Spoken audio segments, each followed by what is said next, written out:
구독, 좋아요 꾹꾹.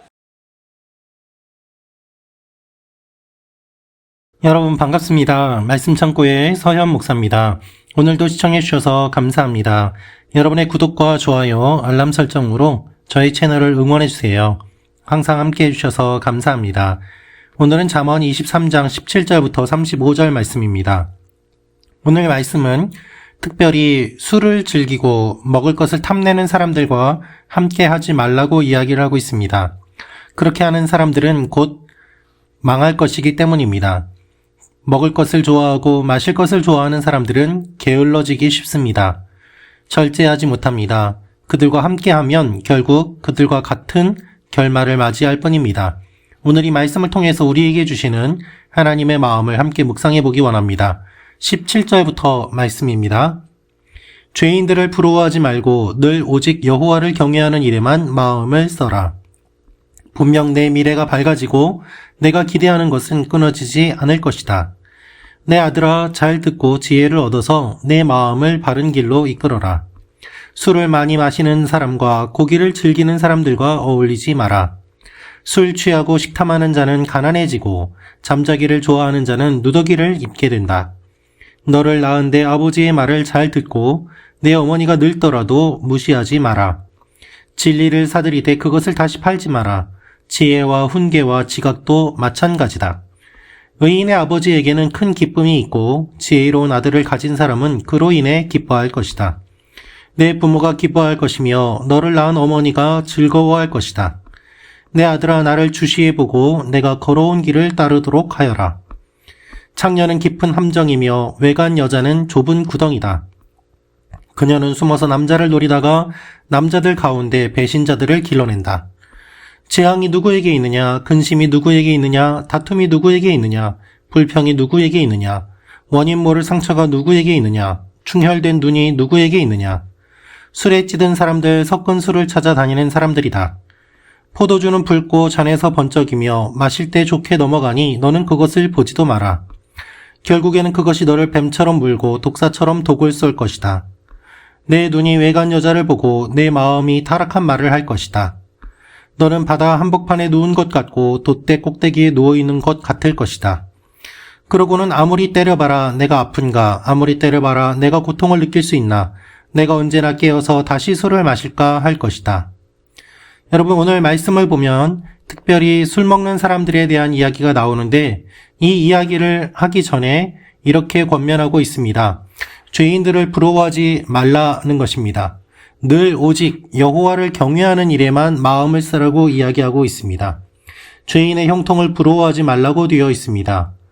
이 말의 의미는 무엇인가 하면 죄인들에 대하여, 특별히 죄인을 부러워하는 것이 말이 되지 않기 때문에 여기에 형통이라는 말을 덧붙였습니다. 죄인들의 형통은 말이 되지 않습니다. 그러나 죄인들의 형통이 일어나는 것이 현실입니다. 죄인들의 형통은 신자들이 질투하고 낙심하는 대상이 됩니다. 하나님 앞에 최선을 다해서 열심을 사는 사람들은 오히려 어려움을 겪게 되고, 죄인들은 오히려 성공하는 모습들을 보면서 우리는 하나님 앞에 좌절하고 낙심하게 되는 것이죠. 그렇기 때문에 거기에 마음을 쓰지 말고 오직 하나님을 경외하는 일에만 마음을 쓰라고 이야기하고 있습니다. 마음을 어디에 쓰는가? 이것이 중요합니다. 여러분, 집중하는 부분이 어디에 있습니까? 죄인들을 부러워하는 데 있습니까? 아니요. 오직 하나님을 경외하는 데에만 마음을 써야 됩니다. 죄인에게 주목하면 우리는 실망할 수밖에 없습니다. 그렇기 때문에 끝까지 소망을 품고 하나님을 바라보아야만 하는 것입니다. 그렇게 되면 미래가 밝아지고 기대하는 것이 끊어지지 않을 것이라고 이야기하고 있습니다. 그렇습니다, 여러분. 우리가 기대할 것은 하나님입니다. 그래서 이 말을 잘 듣고 지혜를 얻어서 마음을 바른 길로 이끌라고 이야기하고 있습니다. 하나님께서는 우리의 마음을 바르게 이끌어 주십니다. 이 말의 의미는 17절에 나왔던 죄인들을 질투하는 마음을 다잡으라는 권고입니다. 죄인에게 향했던 그 마음을 돌이켜서 하나님께로. 여러분, 악인이 형통해 보이는 일들이 있습니다. 그러나 그것에만 마음을 쓰지 말고 마음을 바른 길로 인도해서 하나님께로 마음을 옮겨야 됨을 우리는 기억해야만 합니다. 그리고 계속해서 말씀하십니다. 술을 즐겨하는 사람들과 고기를 탐하는 자들과 더불어 사귀지 말라는 것입니다. 이 말의 의미는 무엇인가 하면 많이 마시다, 들이키다, 술고래, 애주가라는 뜻인데요. 개걸스럽게 먹다, 대식가라는 뜻을 가진 사람들과 같은 이야기를 하고 있습니다. 많이, 즐기다.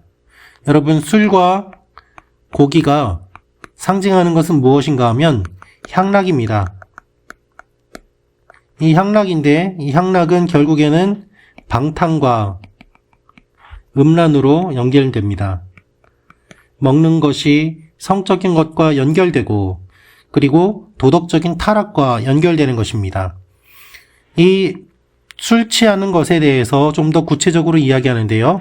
술 취하고 식탐하는 자는 가난해지고 잠자기를 좋아하는 자는 누더기를 입게 된다고 하면서 결국 육신의 욕망 그리고 이 세상의 정욕을 이야기하면서 거기에 빠지는 사람은 망하게 될 것을 이야기하고 있습니다.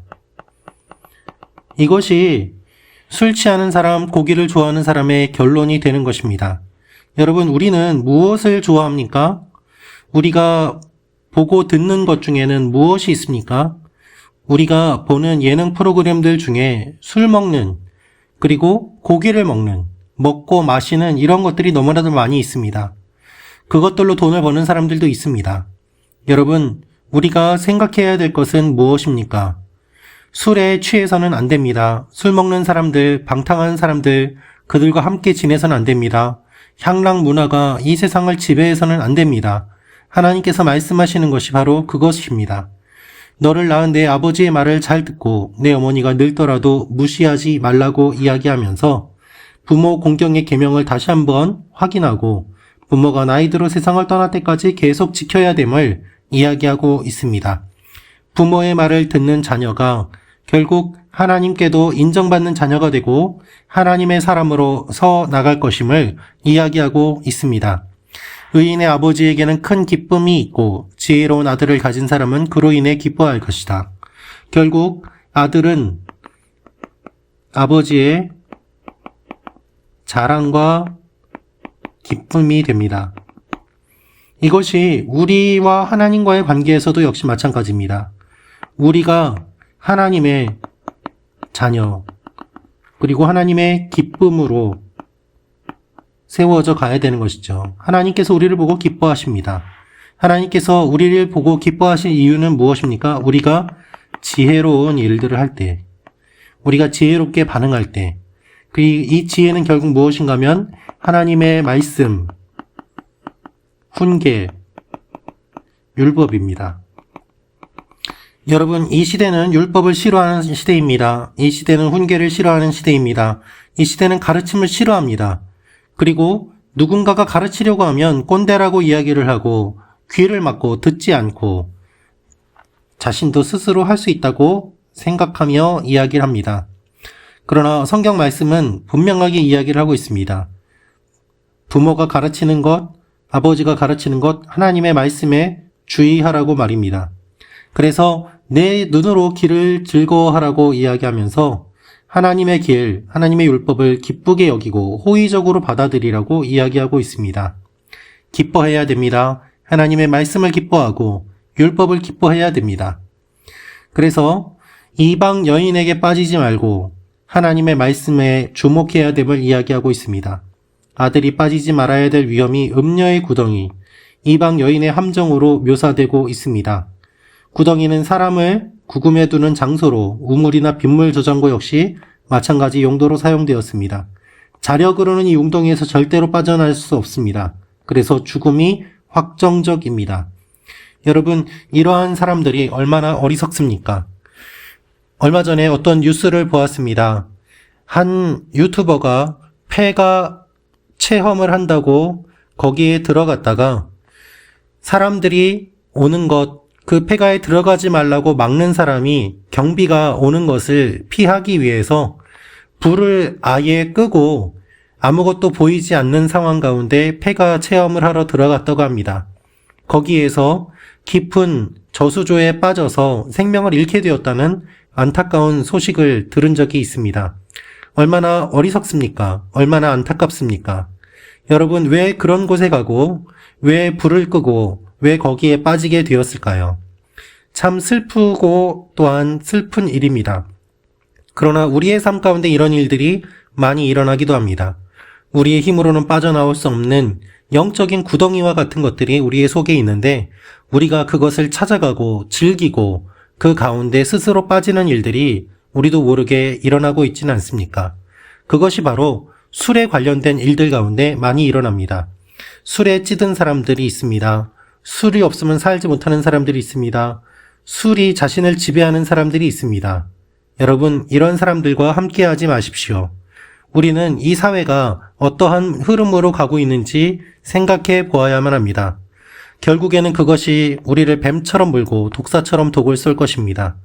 선교사님들이 한국에 와서 복음을 전했을 때 한국 사람들이 도박을 하고 술에 빠져 있고 그리고 부인을 여러 명 거느리는 것을 보면서 첩 금지, 음주 금지, 그리고 금연을 주장하였습니다.